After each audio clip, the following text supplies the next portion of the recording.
cupping ground baiting, it's very important that you cup it in the right position that you're fishing. Now I've got a marker on the far bank, which is one of the small concrete posts that I'm looking at, and depending on how deep your peg is, it relates to where you cup the ball in, and obviously the flow as well. So you've just got to work out in your mind when you cup the ball in, how far it travels through the water before it reaches the bottom, and allowing that to the position you cup it in, and using a marker so you cup the balls in at the same place so they land at the bottom of your peg at the same time that they're going to fish over.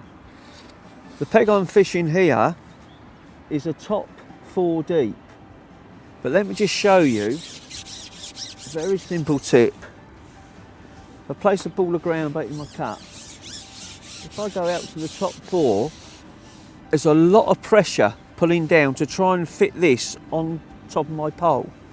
But it's a lot easier where people make the mistake, because they're fishing the top 4 deep, they break down top 4. But with your cupping kit, you don't have to. You can put the top 4 on. I can break down as a normal top 3 kit with my ball of ground bait in ready for cupping, and it's a lot easier. See, I can hold that very easy and just push it onto my number 4 section. Whereas if I break down here and try and pull it on, it is very hard because the weight of the ground bait is pulling down. So I'm trying to hold it and I can't, but if I break down here, I can very easily hold it. So very simple, very effective way. See, I'm struggling to get that on there now. I've got it on. Much easier to put a top 3 on with your ball of ground bait in than trying to pull it on the top 4. And simply ship out.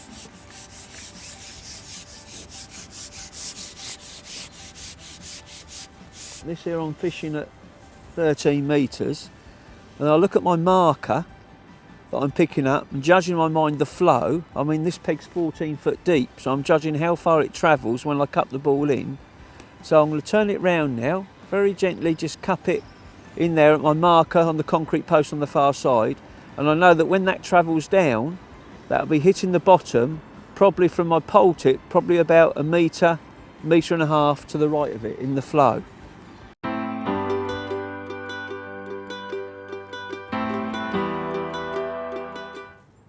Now, if you haven't got any spare number 6s, 5s, 4s, a very simple way to keep your rig tidy and to have quite a few setups if you've only got top 3s is, look, by simply, if I take off my number 4 and 5, it leaves me then with my top 3.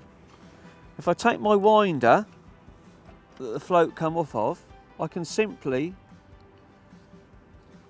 wind all the loose line round my winder, taking it up to my top 3, then simply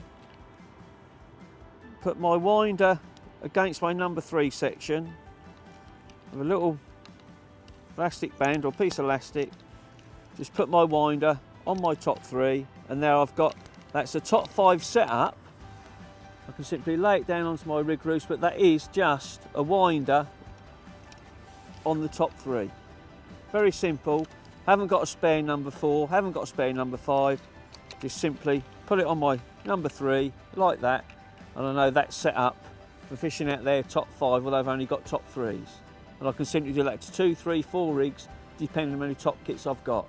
And not having a spare 4 or spare number 5, very simple and very tidy.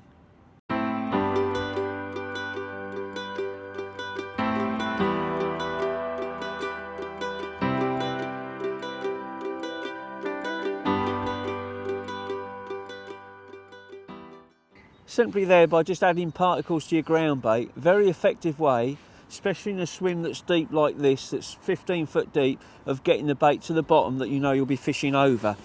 Just sprinkle the particles into your ground bait as you've just seen, make a ball, nice and firm, and there you are, I've got a ball of ground bait with all the particles in that will be taken straight down to the bottom. Because if I was loose feeding with a catapult in front of me now, my bait wouldn't be reaching the bottom till probably a peg and a half down, how deep it is. So complete waste of time. By doing it that way, putting loose offerings in your ground bait and forming a ball of ground bait with them in, they'll take them straight to the bottom, feeding your peg, and hopefully you'll catch fish over them.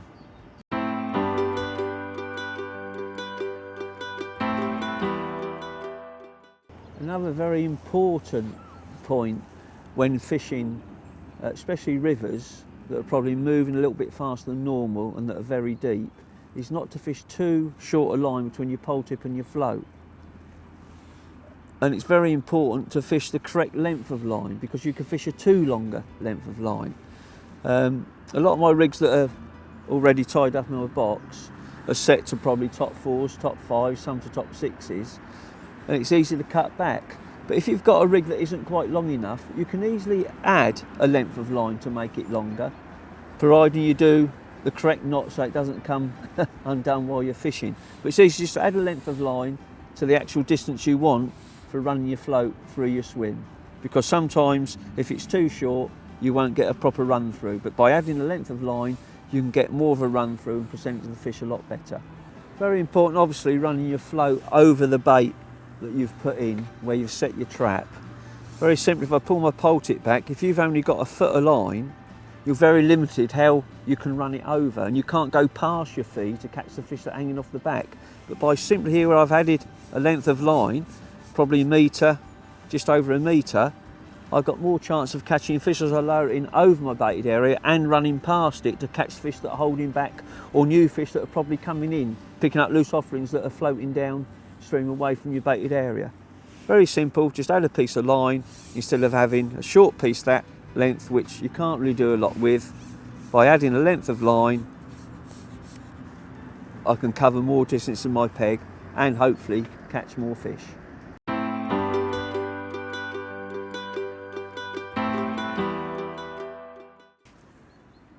The swim I'm fishing today is probably 15 foot deep. Now, it's very important that when setting up your rig for that depth, I've got the olivette that's probably 2 foot away from my hook, but very important in that depth of water to have quite a few droppers, because by having just maybe 1 or 2 droppers, you'll get a lot of tangles when you're laying your rig in. But having, as I've got here, 1, 2, 3, 4, 5 spread out a few inches apart, droppers, it helps and stops when you're laying the rig in from your hook bait tangling up with your olivette, which does happen in a lot of situations when you haven't got enough droppers in deeper water pegs between your olivette and your hook. Very important when laying your rig in, especially this depth I'm fishing, like I said, this swim's probably about 15 foot deep, that when you lay your rig in, lay it in gently and always keeping a tight line to your olivette as you lower it down, lower it down. If you lay it in all slack, what happens, the actual hook bait can still overtake the line even though you've got strung out shot and get all tangled up. So I lay it in slightly downstream, but following it, watching the tension of my float as I lower it down, and then just check it before the float goes into the water, and then lower it in gently, and then you know that your hook bait is away from your olivette and everything's laid down nicely. I'll simply show you how now.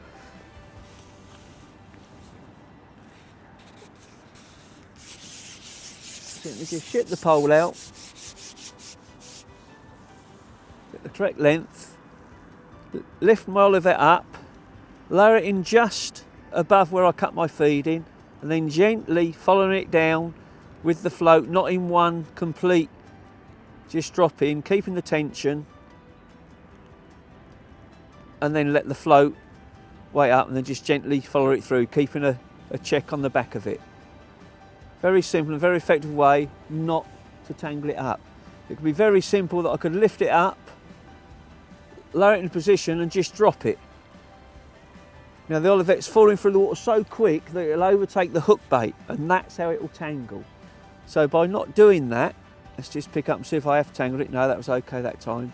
I can just lower it in gently, but just follow my olivette down, keeping the tension with the line, following it down, just checking it, following it down, just check it before I lower it in, and then lower the float in, and then you're away. And with that extra length of line, I can just check back and just run it over my feed, and now going past my feed, and hopefully looking for a bite. Very effective and very easy to do.